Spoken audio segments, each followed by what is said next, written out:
اچھا، اب کچھ غذائیں ایسی ہیں جو نہ بچے عام طور پر کھاتے نظر آ رہے ہیں، نہ آپ لوگوں کے بڑوں کی ڈائٹ میں باقاعدہ طور پر اس کو شامل کیا جاتا ہے، اور اس کے کتنے روحانی اثرات ہیں. مثلا انار. وسائل الشیعہ میں باقاعدہ عبداللہ ابن سنان امام جعفر صادق علیہ الصلوۃ والسلام سے نقل کرتے ہیں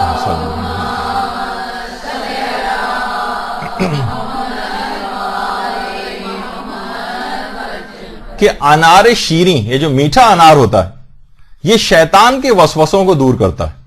اچھا، شیطانی وسوسے کو دور کرنے کے معنی کیا ہوئے کہ اب دیکھیے گناہ انسان جو ہے وہ شیطانی وسوسے کے ذریعے انجام دیتا ہے، تو یہ وسوسوں کو دور کرتا ہے. اس کا مطلب ہے کہ بہت سے لوگ جو شکیات، وہم، اس کی بیماری میں مبتلا ہیں، اگر وہ اپنی ریگولر ڈائٹ کے اندر اگر انار کو رکھیں تو شیطان سے بھی حفاظت ہوگی ان کی، اور اس طرح کے شکوک و شبہات سے بھی اپنے آپ کو بچا سکیں گے.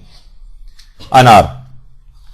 اچھا، جو بھی وسوسے روح کے اندر پیدا ہوتے ہیں یہ انار اس سے بھی بچاتا ہے. یعنی جسمانی غذا جسمانی طور پر کھائی جا رہی ہے، لیکن اثرات روحانی رکھتی. جسمانی فائدے تو الگ ہوں گے جس کو ہم ذکر ہی نہیں کر رہے ہیں. اچھا، اسی طرح سے گناہوں سے بچتا جائے گا اور روحانیت اس کی قوی ہوتی جائے گی. اور یہی وجہ ہے کہ ہمارے چھٹے امام یہ جملہ بھی ارشاد فرماتے ہیں، اللہم صلی علی محمد،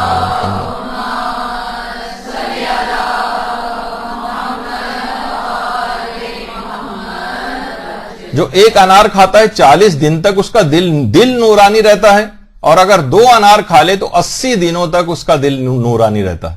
دل جب نورانی ہوگا تو وسوسہ شیطانی بھی نہیں آئیں گے، برے خیالات بھی نہیں آئیں گے، خواہشات نفسانی جو ہے وہ بھی مان پڑ جائے گی اس کی، تو عبادات کی طرف دل راغب ہوگا. تو اپنی ڈائٹ کے اندر طالب علموں کو بھی انار کو علی الخصوص اس کو شامل رکھنا چاہیے. اور یہی وجہ ہے کہ حضرت امیر المومنین علیہ الصلوۃ والسلام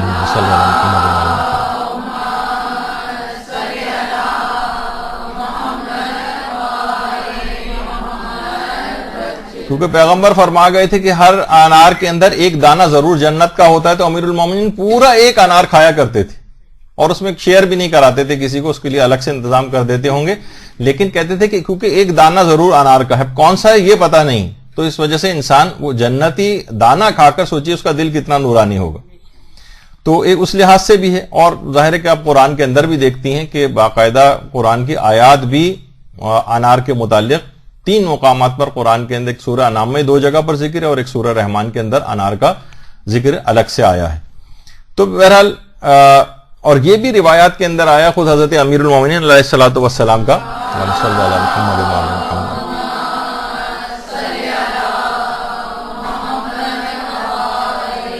کہ بچوں کو انار کھلاؤ، کیونکہ بچے اس کو کھانے کے بعد جلد بولنے لگتے ہیں. تو جسمانی فائدہ بھی ایک ہے کہ چھوٹے بچوں کو جن کو بولنے کی ذرا بھی ڈیلے ہو رہا ہو، یا ان کو اس سے جلدی بولنے کی ان کے اندر صلاحیت پیدا ہو جاتی ہے.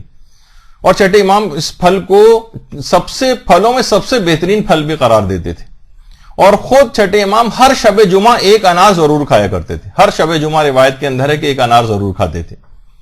تو بہرحال اس کی اتنی زیادہ روحانیت ہے اس کے اندر. ویسے تو ایک روایت کے اندر باقاعدہ یہ بات بیان ہوئی ہے کہ پیغمبر اسلام نے جنتی سیب کھایا تھا، اور اس کے بعد حضرت زہرا کی پیدائش کا اہتمام ہوا تھا. اللہم صلی علی محمد وعلی محمد.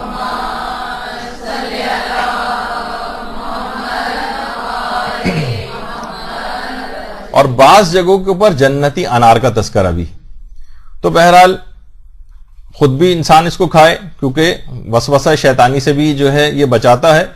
اور پیغمبر یہ بات بھی فرماتے تھے کہ اگر کوئی شخص انار کھاتا ہے تو شیطان 40 روز تک اس پر غضبناک رہتا ہے. یعنی شیطان کو بہت شدید تکلیف پہنچتی ہے کہ کس طریقے سے اس شخص کو اپنے جال کے اندر پھنسائے، کیونکہ وجہ اس کی یہ ہوتی ہے کہ اس کے اوپر کوئی شیطانی وسوسہ کارگر نہیں ہو رہا ہوتا. تو پیغمبر فرماتے ہیں 40 روز تک ایک انار کھانے کی وجہ سے شیطان غضبناک رہتا ہے. تو اس کے اتنے روحانی اثرات بھی ہیں. اسی طریقے سے ایک دوسری چیز جسے عام طور پر بچے، تو کبھی بہت سے بچے ایسے ہیں شاید انہوں نے کبھی چکھی بھی نہ ہو، کشمش جو ہے، لیکن کیا ہے کہ بہار الانوار کی 63ویں جلد میں حضرت امیر المومنین علیہ الصلوۃ والسلام فرماتے ہیں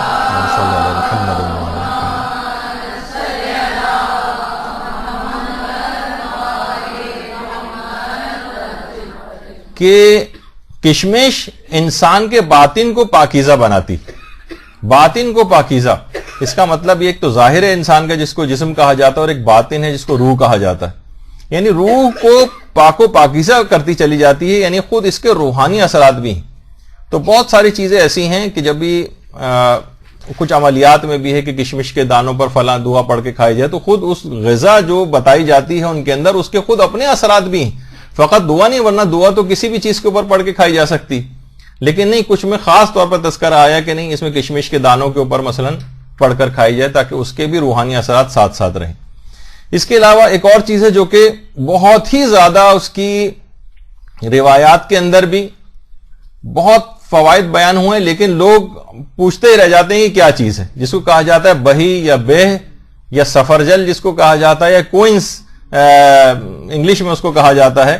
یہ اگر کسی جگہ مل جائے، کسی مارکیٹ میں باقاعدہ تلاش بسیار کے بعد بھی اگر مل جائے تو بہت غنیمت ہے کہ اتنی زیادہ اس کی تاکید بیان ہوئی ہے کہ ہمارے چھٹے امام جعفر صادق علیہ الصلوۃ والسلام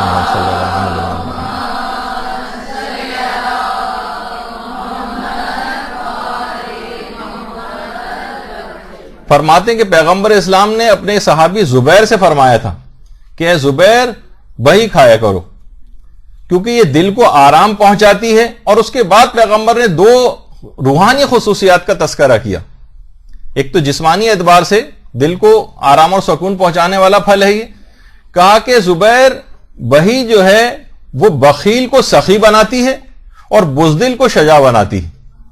اس کا مطلب، اور یہ دونوں صفات جو ہیں سخاوت اور شجاعت یا شجاعت، یہ دونوں روحانی صفات ہیں. یہ دونوں بہترین روحانی اور نورانی صفات ہیں جو کوئی پیدا ہوتی ہیں. یعنی کھا انسان پھل رہا ہے اور اس کے نتیجے میں اس کی روح قوی ہو رہی ہے. کشمش کھانے سے باطن صاف ہوا جا رہا ہے، شیطانی وسوسہ انار کھانے سے دور ہوا جا رہا ہے، اور انسان جب یہ تمام چیزیں اس کو حاصل ہوتی چلی جاتی ہیں تو اس کو مددگار ہوتی ہیں روحانیت کو قوی بنانے میں. تو روح کے اس کے پر اتنے اثرات ہیں. جب یہ بچوں کے سلسلے میں حاملہ جو مائیں ہیں ان کو خصوصیت کے ساتھ حکم ہے کہ وہ بہی ضرور کھائیں.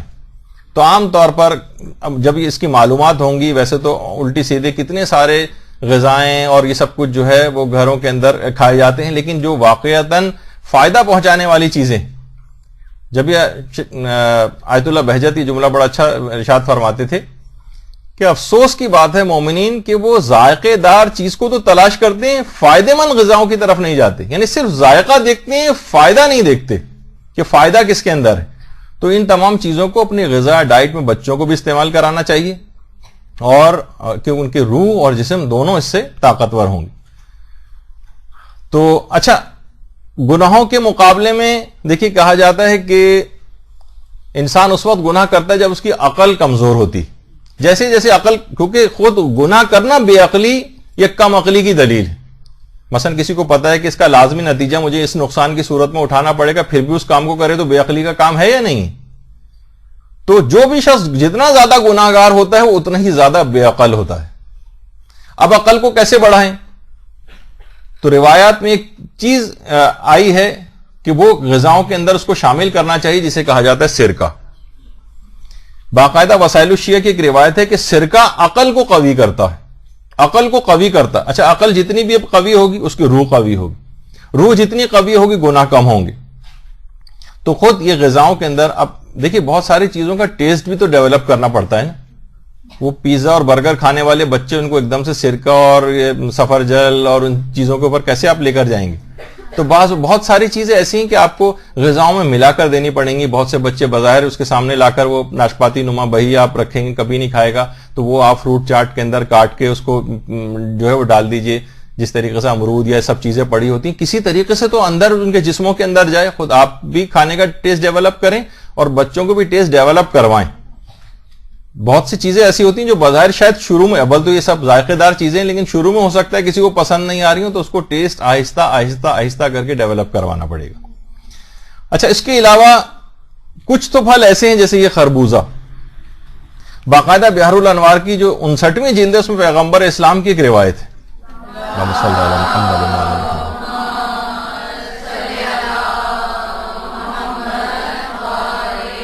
کسی پھل کے متعلق یہ بات نہیں آئی جو اس کے متعلق آئی. پیغمبر فرماتے ہیں خربوزہ کھانا بھی ایک طرح کی عبادت ہے، عبادت ہے خربوزہ کھانا. تو آپ دیکھیں کہ جب وہ کوئی کام عبادت والا ہوگا تو آپ کی روحانیت پر کتنے اثرات کو مرتب کرے گا. تو یہ اپنی غذاؤں کے اندر شامل کرنا چاہیے. تو اس طرح کی بہت ساری پاکیزہ غذائیں ہیں. اور خورما، یہ تو عام طور پر بجائے اس کے کہ فضول قسم کی سویٹ ڈشیں ہوں جو نقصان پہنچانے والی ہیں، اگر میٹھے کے طور پہ بھی اچھا، اس میں بھی ایک وہ ہوتی، وہ والی ہم اس کھجور کی بات نہیں کر رہے جو عام طور پر مل رہی ہوتی ہیں. کہ صاحب نے کہا بھائی اس ٹھیلے کے اوپر سے کس پہ کمبل تو ہٹاؤ تاکہ کھجور نکالوں. اس نے کہا ایک مکھیاں بیٹھی ہوئی تھی اس کی وجہ سے وہ کمبل سمجھ رہا تھا. تو وہ گندی والی کھجوریں یا جن کا ذائقہ اچھا نہیں ہوتا وہ والی نہیں. ڈبوں کے اندر بھی ایسی آتی ہیں جن کا ذائقہ اچھا نہیں، بچوں کو آپ انٹروڈیوس کرائیں گے تو ہو سکتا ہے وہ ریجیکٹ کر دیں اس کو. تو انسان جب اتنے زیادہ فائدے رکھنے والی چیزیں تو تھوڑا سا پیسہ ان کے اوپر خرچ کر دے اور اچھی کوالٹی کی چیز خرید کے لے کر آئے. تو خرمے کے متعلق بھی یہ ملتا ہے. اور کہ اگر عورتیں حالت نفاس میں، یعنی جس کے ہاں بچے کی پیدائش ہوئی ہے، وہ اگر اس دوران وہ کھائے تو ظاہر اس کے بعد بچے کو دودھ پلانے کا ایک مسئلہ جو ہے وہ شروع ہوتا ہے، اس کے مسائل ہوتے ہیں. تو بچہ اس کے نتیجے میں بردبار بنے گا. دیکھیے بہت بڑا مسئلہ ہائپر قسم کے جو بچے ہیں یا غسیلے قسم کے بچے ہیں، اکثر و بیشتر لوگوں کے سوالات جو ہے وہ مسلسل جو ہے علماء کے پاس بھی جاتے دیکھے ہیں، خود ہمارے مدرسے میں بھی اس طرح کے جو آتے ہیں کہ کیا کریں کہ جو بچہ بہت ہی زیادہ غسیلہ ہے، بہت گھر کا جو ہے ماحول جو ہے خراب ہوا ہے. تو بچہ بردبار ہوگا اگر ماں مثلا دوران حمل کھجور کھائے گی یا دودھ پلانے کے عرصے کے دوران کھجور کھائے گی. اور بردبار ہونا دیکھیے یہ بھی ایک ویسی صفت ہے، ایک روحانی طور پر بہترین صفت ہے. ساری زندگی اس کی اچھی گزرے گی انسان جتنا بردبار ہو، ورنہ غصے کی حالت میں وہ لوگوں کو نقصان پہنچاتا ہے. اور علماء کی اپنی اس کے اندر بھی جو ہم دیکھتے ہیں کہ اکثر و بیشتر کہیں ہوتے ہیں تو ان کے قہوہ وغیرہ ہوتا ہے یا کوئی نہ کوئی اس طرح کا پھل جو کہ فائدے مند چیزیں ہوتی ہیں وہ ان کی نشستوں کے اندر ہوتی ہیں. اور اسی طرح سے ہمارے 8ویں امام امام علی رضا علیہ الصلوۃ والسلام صلی اللہ علیہ وسلم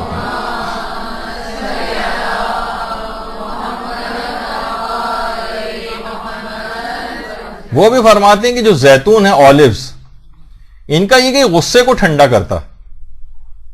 اب بہت سی چیزیں آپ کے دماغ میں آ رہی ہوں گے، بھائی عرب تو بہت زیادہ اولیوز کھاتے ہیں تو بہت ہی غصیلے اور چڑچڑے اور بدمزاج نظر آتے ہیں. وہ تو کوئی ایک ویسا ایک فالٹ سمجھیے جو ایک پیدائشی ٹائپ کا ہے، یا اس میں بہت ساری اور چیزیں بھی ہیں. ظاہر ہے کوئی جس کا عقیدہ بھی صحیح نہیں ہے یا اور دیگر اس کے اعمال بہت زیادہ خراب ہیں، یا وہ مثلا محبت اہل بیت نہیں رکھتا، تو اس کی ہم اس لحاظ سے بات نہیں کر رہے. لیکن مومنین اگر ان چیزوں کو کھائیں تو امام فرماتے ہیں کہ یہ غصے کو ٹھنڈا کرنے والی چیز ہے.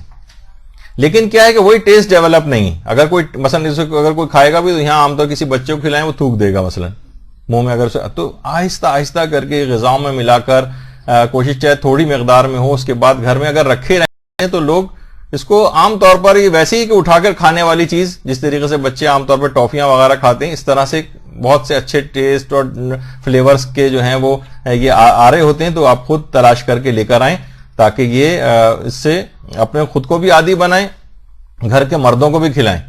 ایک مدرسے کا ایک بچہ اپنی ٹیچر سے جو ہے وہ شکایت کر رہا تھا. اس نے پوچھا کہ سب سے برا دن کون سا ہوتا ہے، پتہ نہیں اس طرح کا. اس نے کہا کہ اتوار کا دن سب سے برا ہوتا ہے کیونکہ ابو اس دن گھر پر ہوتے ہیں. اس کا مطلب یہ ہے کہ ابو وہی کہ چیخنا چلانا، ہر وقت لڑائی جھگڑا کرنا، یہ ابو ہر وقت یہ کرتے رہتے ہیں. تو انسان کے غصے کو کم کرنے والی چیزیں عورتیں خود دیکھیں گے ڈائٹ میں کس طرح سے ان چیزوں کو کیا جائے تاکہ وہ روحانی اعتبار سے اپنے اثرات رکھیں اور غصے وغیرہ کو بھی کم کریں. اسی طریقے سے انگور کھانا، مثلا وسائل الشیعہ میں روایت ہے باقاعدہ چھٹے امام کی کہ حضرت نوح نے ایک دفعہ شکایت کی تھی. حضرت نوح نے پروردگار عالم سے رنج و غم کی. ایک جس طرح سے ہوتا ہے نا ایک ڈپریشن، ایک آدمی کو کتنا ڈپریشن ہو کہ پوری قوم کو عذاب کے پوری یعنی 950 سال تک جو ہے زندگی گزاری ہو اور لوگ ایمان نہیں لا رہے ہوں، یہاں تک کہ عذاب خدا آیا اور پوری دنیا اس کے نتیجے میں ختم ہو. کتنا دکھ کرب حضرت نوح کو ہوا ہوگا، کتنا ڈپریشن ہوا ہوگا اس کے نتیجے میں، جسے غم کہا جاتا ہے. تو حضرت نوح کو باقاعدہ جب انہوں نے شکایت کی تو پروردگار کی طرف سے وحی آئی کہ اے نوح انگور کھاؤ. اس کا مطلب ہے کہ عام طور پر انگور اگر کوئی شخص کھائے، ڈپریشن کا مریض، بہت سارے لوگوں کو اطمینان قلب نہیں ہوتا ہے، ہر وقت غم زدگی کی کیفیت رہتی ہے، گھریلو اس کے اندر بھی دوائیاں گولیاں کھا رہے ہوتے ہیں، انگور کھائیں تو بہرحال یہ تمام چیزیں ایسی ہیں. اب جیسے اس کا بھی ابھی ذکر ہوا, زیتون کا تذکرہ ہوا تھا, تو یہ بھی آپ کو اسی طریقے سے کھانا ہو, کیونکہ پیغمبر خود فرما گئے کہ علیکم بالزیت, کہ یہ اولیوز جو ہیں, زیتون یہ کھاؤ کیونکہ یہ اخلاق کو بہتر بناتا ہے. زیتون اخلاق کو بہتر بناتا ہے. عام طور پہ اچھا جسمانی اعتبار سے بھی اتنے فائدے ہیں اس کے کہ ایک دفعہ ایک ریسرچ وغیرہ کسی جگہ میں پڑھ رہا تھا کہ یہ جو عرب افراد ہیں ان کے اندر جو وہ لائف ایکسپیکٹینسی وہ بہت زیادہ ہے.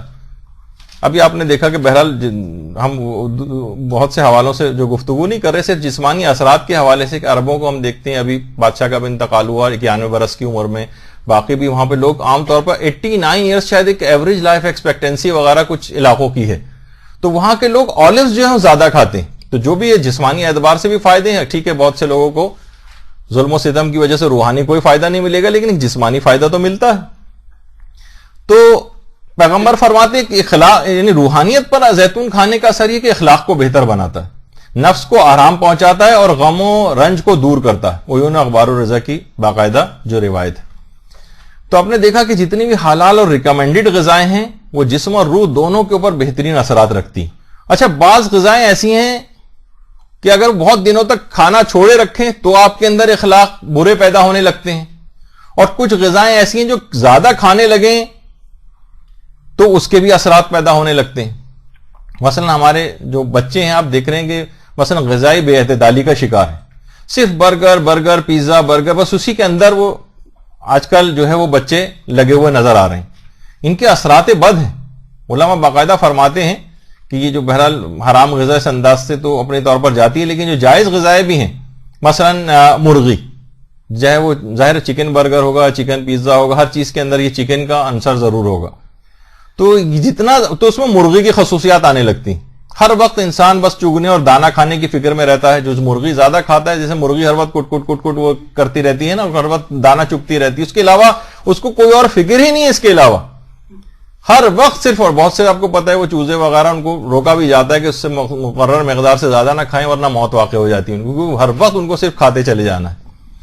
تو اس کے اندر وہی خصوصیات اس جانور کی پیدا ہونے لگتی ہیں. ہر وقت وہ شخص بھی پھر نہ ہر وقت بس پیٹ بھرنے کی فکر میں, اور پھر اس کے بعد خالی کرنے کی فکر میں, پھر خالی کرنے کے بعد پھر بھرنے کی فکر میں, اور اسی طریقے سے صرف اور صرف فقط پیسہ کمانے کی فکر میں, بس دانے پانی کی فکر میں رہتا ہے اگر کوئی زیادہ کھائے گا ان چیزوں کو. اسی طریقے سے مثلا کہا جاتا ہے کوئی اونٹ کا گوشت اگر بہت زیادہ استعمال کرے تو اونٹ کے ایک تو یہ ہے کہ آپ کو پتا ہے کہ بہرحال اونٹ ایک کینا پرور جانور کے طور پر, تو کینا کا مرض اس کے اندر بہت زیادہ کھاتا چلا جا رہا ہے. جب یہ روایت میں بھی یہ بات آئی کہ اپنے پیٹ کو جانوروں کو قبرستان نہ بناؤ. اچھا بہت سارے ایسی ہیں کہ ہماری میڈیکل سائنس میں بھی اگر کوئی شخص بہت زیادہ گوشت کھاتا ہو, یعنی واقعتاً بہت زیادہ کھانا, ایک تو ہوتا ہے ایک آدھ بوٹی کا بھی اس طرح سے ڈال کے کھا لی, لیکن ایک ہوتا ہے لوگ کھاتے چلے جا رہے ہیں بہت زیادہ ہر وقت کا گوشت کھانا, تو اس سے کیا ہے جسمانی اعتبار سے بھی مثلا کارسینوما آف کولوریکٹم ہماری بیماری ان افراد کے اندر زیادہ ہوتی ہے جو زیادہ گوشت کھاتے ہیں, ایک خاص قسم کا کینسر. اچھا جو بالکل چھوڑ دے گوشت کھانا اور مکمل ویجیٹیرین ہو جائے, وہ بھی ایک بے اعتدالی ہے, سیروسس آف لیور, باقاعدہ جگر کی خاص بیماری اس کو وہ لاحق ہو جاتی ہے ایسے افراد کو زیادہ تر. اور روایت میں اگر کوئی شخص گوشت بالکل کھانا ترک کر دے, بہت سی روایت میں تو یہ بات بھی آئی ہے کہ 40 روز تک اگر اس نے گوشت کھانا ترک کیے رکھا تو اس میں ناپسندیدہ اخلاق پیدا ہو جاتے ہیں. امیر المومنین علیہ الصلوۃ والسلام فرماتے ہیں.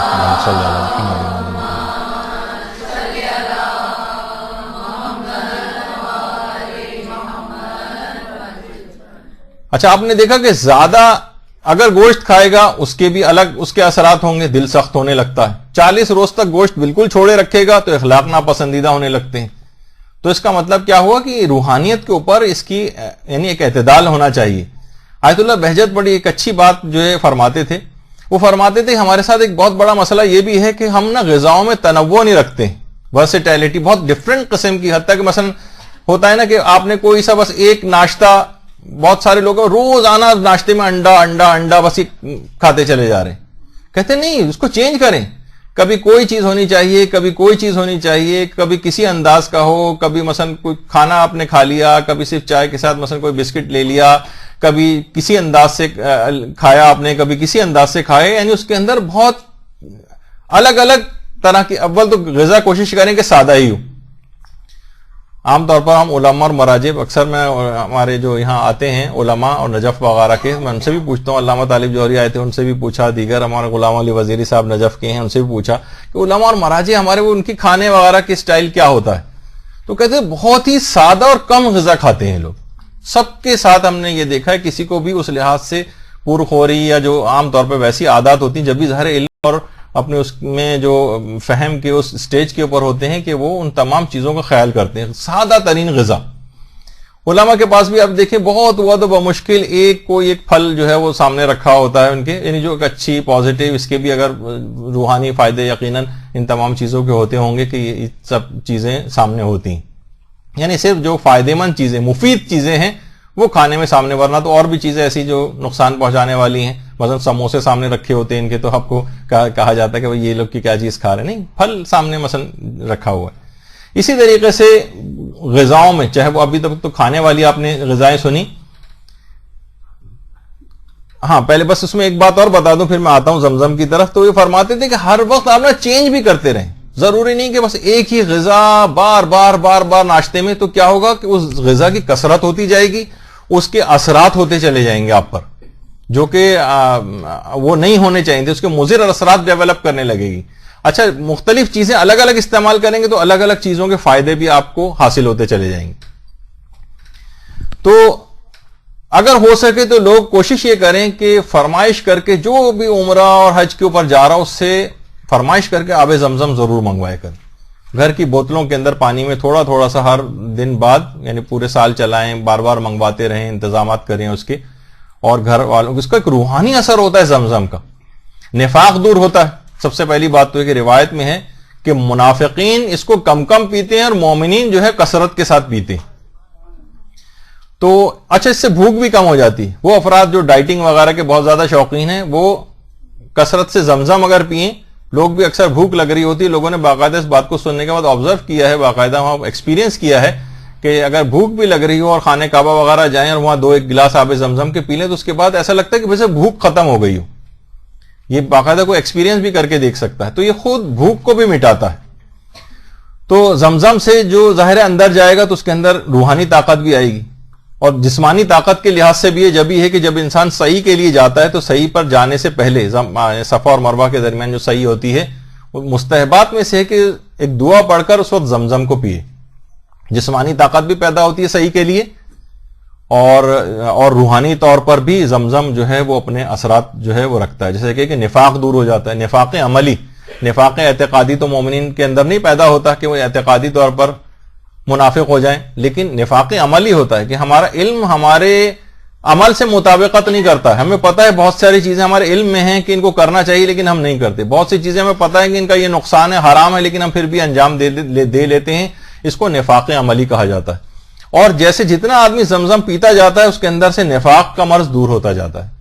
تو کوشش کر کے مستقل پورے سال میں ایک سائیکل چلا جائے. گھر کے پانی کی جو بوتلیں ہیں اس کے اندر تھوڑا تھوڑا سا خواتین کی ذمہ داری ہے کہ وہ اس میں زمزم ڈالیں تاکہ وہ نورانیت آہستہ آہستہ اولاد کے اندر, اور لوگوں سے جہاں اتنی کوششیں کر کے آپ ادھر ادھر سے فرمائشیں کر کے چیزیں منگاتی ہیں اس میں زمزم کی فرمائش کریں. خود پیغمبر مکے سے جو آتا تھا اس سے زمزم کی فرمائش کر کے زمزم منگواتے تھے. مدینے سے آنے والوں سے جو ہے وہ اجوا کھجور منگایا کرتے تھے. تو بہرحال فرمائش بھی کی جا سکتی ہے, اور باقاعدہ اس کی ایک دعا بھی ہے زمزم کی, اللہم اجعلہ علما نافعا و رزقا واسعا و شفاء من کل داء و سقم, کہ پروردگار مجھے نفع بخش علم جو ہے وہ نصیب فرما, علم نافع ہو, رزق واسع ہو, اور شفاء من کل داء و سقم, اور ہر قسم کی بیماری اور ہر خرابی سے بھی محفوظ فرما. تو یہاں پر دائن بیماری سے مراد جسمانی بیماریاں ہیں, اور وہ سقمن خرابیوں سے مراد روحانی طور پر جتنی بھی خرابیاں اور بیماریاں ہیں وہ سب زمزم پینے سے دور ہو جاتی ہیں.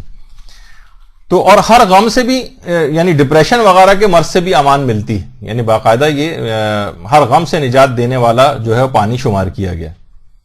اور زمزم ایسا باقاعدہ پوری کتاب بھی جرائے زمزم عرفان کے نام سے, آیت اللہ بہجت کے حالات پر ایک کتاب زمزم عرفان کے نام سے بھی لکھی گئی ہے, آغا علی شاہری نے لکھی ہے. اور زمزم ایسا یعنی لفظ ہے کہ زمزم احکام, اور اس کے نام سے بہت سی ویب سائٹس اور احکامات وغیرہ کی جو ہیں وہ بھی اس پہ ڈالی گئی.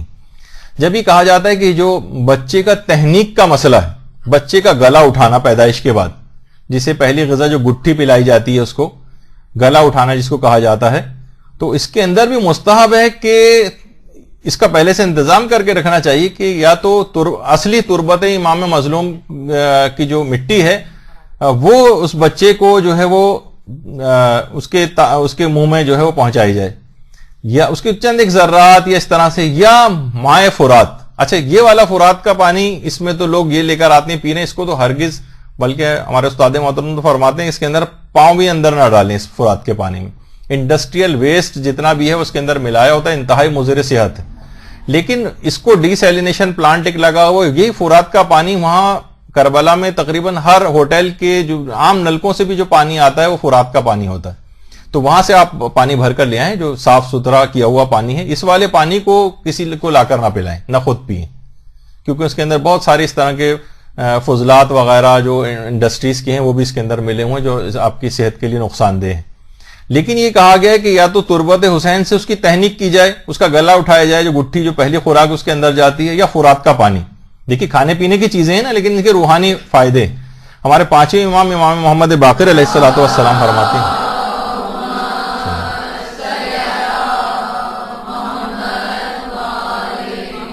کہ حنکوا اولادکم بماء الفرات و تربت الحسین.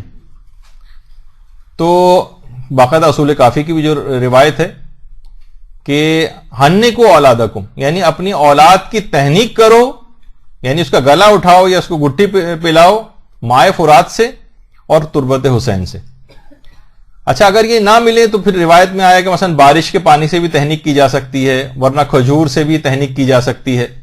اچھا ہنکو سے مراد یعنی اس کو باقاعدہ کھلانا نہیں ہے، بلکہ زبان پر لگانا یا ملنا مراد ہوتی.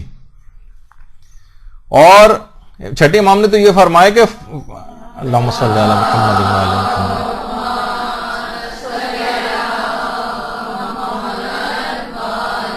کہ ہر قسم کی امان بچے کو مل جاتی، ہر قسم کی برائی سے امان مل جائے گی، ہر قسم کی شر سے اس کو امان مل جائے گی اگر اس کو ان چیزوں سے اس کی تہنیک کی گئی.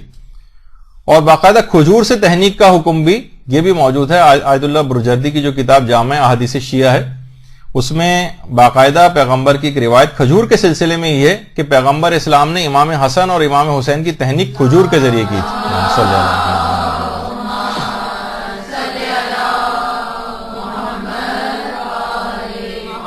اور جو ہماری ایک اور کتاب ہے جواہر الکلام، اس کے اندر باقاعدہ جو روایت ہے کہ ہمارے 8ویں امام کی کہ صلی اللہ علیہ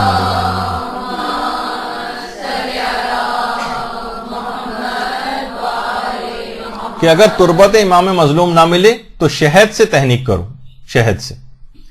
اچھا اس کا فلسفہ یہ ہے کہ ان کھانے پینے کی چیزوں کے روحانی اثرات ہیں، یعنی پہلی خوراک ہی اگر بچے کو تربت حسین وہ چکھے گا تو اس کے اندر ایک حسینیت کا اور ایک وفاداری کا اور فداکاری کا جذبہ اس کے اندر پیدا ہوگا.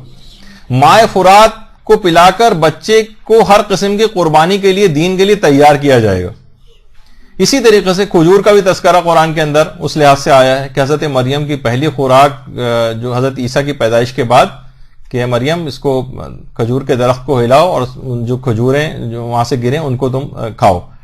تو اچھا علماء فرماتے ہیں اگر کوشش کریں کہ اگر جیسے تہنیک کے اندر کھجور کا بھی تھوڑا سا پارٹ ملا لیا جائے، مائع فرات بھی ملا لیا جائے، تربت امام مظلوم مل رہی ہے وہ بھی ملا لی جائے، کچھ شہد بھی ملا لیا جائے، بارش کا پانی، تو جتنی تہنیک کی چیزیں بتائی گئی ہیں الگ الگ ڈفرینٹ چیزیں یوں بتائی گئی ہیں. ہو سکتا ہے کبھی کھجور کا موسم نہ ہو، کبھی تربت امام مظلوم اویلیبل نہ ہو، کسی کے پاس شہد نہ ہو، کبھی بارش کا پانی، تو مختلف چیزیں اگر سب کو ملا لیں تو اس کا مطلب ہے کہ زیادہ فائدہ مند چیز بن جائے گی. اور عام طور پر اس طرح کی غذائی چیزوں کو کھلانے کے بعد بچے کے اندر زیادہ اس قسم کے اثرات، اچھے اثرات اس کی روح کے اوپر ہیں. کھانے کی چیزیں لیکن روحانی اثرات ڈیولپ کرنے کے لیے وہ چیزیں دی گئیں.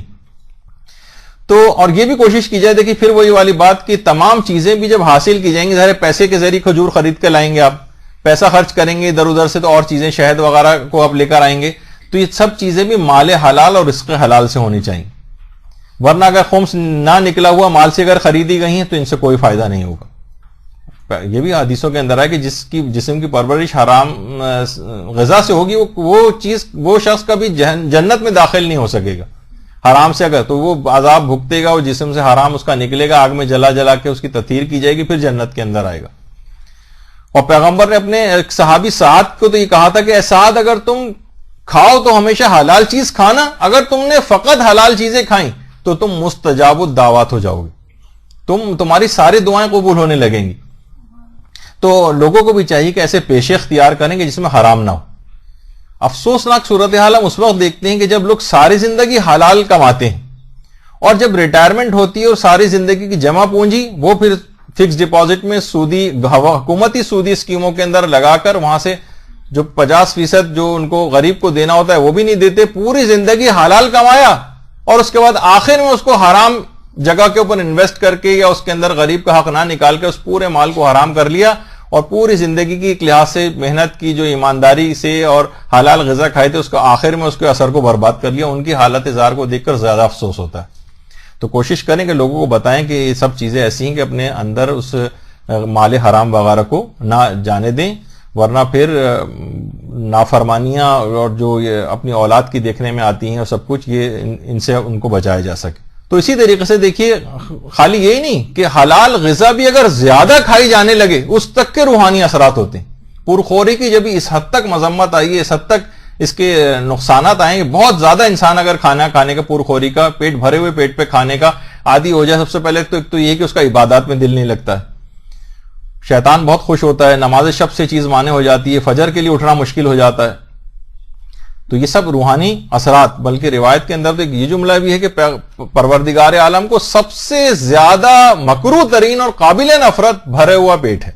روایت کے اندر یہ بھی آیا, یعنی جو ہر وقت لوگ کہتے ہیں بھائی ہم تو پیٹ بھر کر کھانا کھاتے ہیں, پہلے پیٹ بھر لیتے ہیں پھر کھانا کھاتے ہیں, تو اس حد تک عادی ہو گئے ہیں بہت زیادہ پرخوری کرنے کے. اچھا دیکھیے کیا کھانا ہے, بہت زیادہ اگر انسان کھانا کھانے کا عادی ہو جائے, یہ بھی آپ کو دیکھنا ہے کیا کھانا ہے, کتنا کھانا ہے, کیسا کھانا ہے, اسلام کے آداب کیا ہیں اس سلسلے میں. بچوں کو باقاعدہ یہاں پر مدرسے میں اس کے وہ بھی بنائے گئے ہیں, ویب سائٹ کے اوپر بھی ہم نے اپنے فیس بک کے اکاؤنٹ پہ بھی ڈالا ہے. کھانا کھانے کے آداب جو ہے وہ اس کے اندر دیکھا جا سکتا ہے کہ جب تک مثلا بھوک نہ لگے آپ کھانا نہ کھائیں, جب تک پیاس نہ لگے آپ جو ہے وہ پانی نہ پئیں, جو اسلام کا اصول ہے. تو واقعی یہی وجہ ہے کہ آپ نے دیکھا ہوگا افطار کے وقت کیوں آپ اتنا زیادہ, کیونکہ مومن کو یعنی سب سے زیادہ جو خوشی حاصل ہوتی ہے 2-3 موقع روایت میں بتائے گئے ہیں, اس میں ایک ہے وقت افطار خوشی. پورے دن کی شدید پیاس کے بعد جب وہ پانی پیتا ہے تو واقعی شکر خدا دل اس کا خوش ہوتا ہے. پورے دن کی بھوک کے بعد جب وہ کوئی چیز کھاتا ہے تو واقعی اس کو لذیذ محسوس ہوتی ہے. تو یہ تمام چیزیں ایسی ہیں کہ ہم نے خود ہی کھانوں میں اس وجہ سے ہمیں لذتیں بھی اتنی ویسی نہیں رہیں کہ ہم بہت زیادہ اس کو استعمال کرنے لگے. حتیٰ کہ آیت اللہ بہجت تو کہتے تھے کہ عرفانیات کے جو طالب علم ہیں کہتے تھے کہ زیادہ پانی پینے سے بھی روحانیت کم ہوتی. ٹھیک ہے میڈیکل سائنس آپ کو کہہ رہی ہوگی کہ بہت دن میں اتنے زیادہ پانی پینا چاہیے, لیکن بہرحال وہ کہتے تھے کہ روحانیت کے جو علم عرفانیت سیکھنے کے لیے ان کے پاس طالب علم آتے تھے تو پانی کم پینے کی تاکید کرتے تھے ان کو. اچھا پھر وہ آیت اللہ بہجت باقاعدہ افسوس کرتے تھے کہ افسوس ہے کہ ہم لوگوں کے علم کے اندر ایک بے برکتی ہو گئی ہے, پہلے کی طرح کے علمی مقامات کو حاصل نہیں کر پا رہے ہیں لوگ. عمل میں بے برکتی ہو گئی, پہلے کی طرح کے لوگوں کے عمل ایسے نہیں ہیں. عمروں میں بے برکتی ہونے لگی ہے, جلد اموات ہونے لگی ہیں. فکری انحراف کی ایک سب سے بڑی وجہ کہتے تھے کہ جو فکری انحراف ہے اس کی ایک بڑی وجہ غذاؤں کی بے اعتدالی. آیت اللہ بہجت فرماتے تھے مال حرام, مال مشکوک, تو وہ یہ فرماتے تھے کہ لوگ لذیذ غذاؤں کی تلاش میں تو جاتے ہیں لیکن مفید غذاؤں کی تلاش میں نہیں جاتے. تو بس ذائقہ اچھا لگے چاہے وہ مضر صحت ہو. آیت اللہ بہجت یہ بھی نے بڑی اچھی بات ایک لکھی کہ نجف کے ایک معمر ترین, یہ تو خیر میں اس لحاظ سے کہ آپ کو دماغ میں رہے, ہر ایک کی آپ دیکھیں 100 سال 90 سال 95 سال اس میں علمی بہار کے اوپر ہوتے ہیں, درس خارج وغیرہ دے رہے ہوتے ہیں, اور کتنی ان کی عمریں, لیکن کوئی جسمانی طور پر کوئی بیماری نہیں ہوتی. اور آیت اللہ وحید خراسانی 90 سال سے بھی متجاوز ہیں. آپ دیکھیں قریب کی نگاہ بھی خراب نہیں ہے اور دور کی نگاہ البتہ کہ اس کے لیے چشمہ لگا دیں, قریب کی نگاہ آپ دیکھیں کہ وہ پڑھ رہے ہیں بغیر اس کے جو ہے قرآن مجید. تو آیت اللہ بہجت فرماتے ہیں کہ 100 سال سے زائد عمر کے ایک نجف میں ایک بزرگ تھے, وہ کہہ رہے ہیں انہوں نے پوری 100 سال کی عمر گزار دی تھی لیکن آج تک کبھی بھی نہ کوئی دوا استعمال کی تھی نہ کسی طبیب اور ڈاکٹر کے پاس گئے تھے. تو ان سے پوچھا گیا باقاعدہ کہ آپ 100 سال آگا آپ نے عمر گزار دی ہے اور آپ پھر بھی کسی طبیب اور ڈاکٹر کسی دوا کو آپ نے آج تک استعمال نہیں کیا، کیا اقدامات آپ نے ایسے کیے ہیں؟ کیا آپ بیمار کبھی نہیں پڑے؟ تو انہوں نے بڑا عجیب اچھا جملہ کہا یہ فقط میں نے تابع شریعت ہو کر غذا کھائی، کمن و کیفن، یعنی کتنی کھانی ہے اور کون سی کھانی ہے اور کب کھانی ہے، ان سب میں میں نے دستورات شرعی کا خیال کیا ہے، مستحبات مکروہات کا خیال کیا ہے، کب کھانا ہے، کتنا کھانا ہے، کون سی چیز کھانی ہے، کون سی چیز نہیں کھانی ہے، لہذا کبھی بیمار ہونے یا طبیب کی طرف مراجعہ کرنے کی ضرورت ہی پیش نہیں آئی۔ یعنی واقعی اگر آپ کھانے پینے، جب بھی توضیح المسائل کے اندر باقاعدہ کھانے پینے کے مستحبات و مکروہات اور کھانے پینے کے آداب یا کھانے پینے کے آداب کے عنوان سے ہر توضیح المسائل کے اندر ایک سیکشن، وہ اس وجہ سے کہ دیکھا جائے تو اس کی کوئی ضرورت نہیں تھی، عام سی نارمل سی بات ہے، اس کو نہیں بھی ہوتا، اہم باتیں بیان کی جاتی ہیں، لیکن توضیح المسائل میں الگ سے چیز شامل کی گئی جسے آپ جا کر پڑھیے گا، آج تو میرے پاس وقت نہیں ہے اس کو پڑھوں۔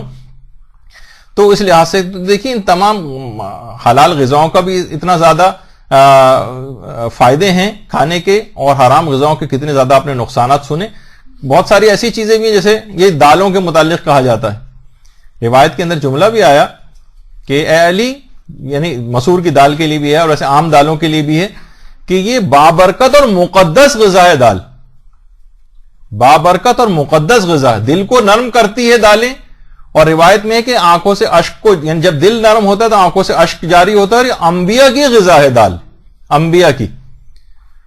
اچھا یہی وجہ ہے کہ بہت ساری چیزیں ایسی دیکھیے اثرات رکھتی ہیں، گوشت کو اچھی طریقے سے دھونے کا جب بھی حکم ہے کہ اس میں سے خون وغیرہ نکل جائے، کیونکہ بے احتیاطی اگر نہ کریں یا ملازموں کے ہاتھوں میں اگر دے دیا جائے وہ اچھی طرح سے نہ دھوئیں تو خون وغیرہ اس گوشت میں وہ جسم میں جاتا ہے اور اس سے دل بہت زیادہ سخت ہو جاتا ہے، حتیٰ کہ اتنا سخت ہوتا ہے خون کہ وہ اپنے کسی قریبی باپ کو اور اولاد تک کو بھی جو ہے قتل کر سکتا ہے، یعنی اس کے اندر اتنا اس کا دل جو ہے وہ سخت ہو جاتا ہے۔ تو مال حرام کے لحاظ سے بھی اس کے اندر بھی اسی طرح کی صلاحیت پیدا ہو جاتی ہے کہ دل سخت ہونے لگتا ہے۔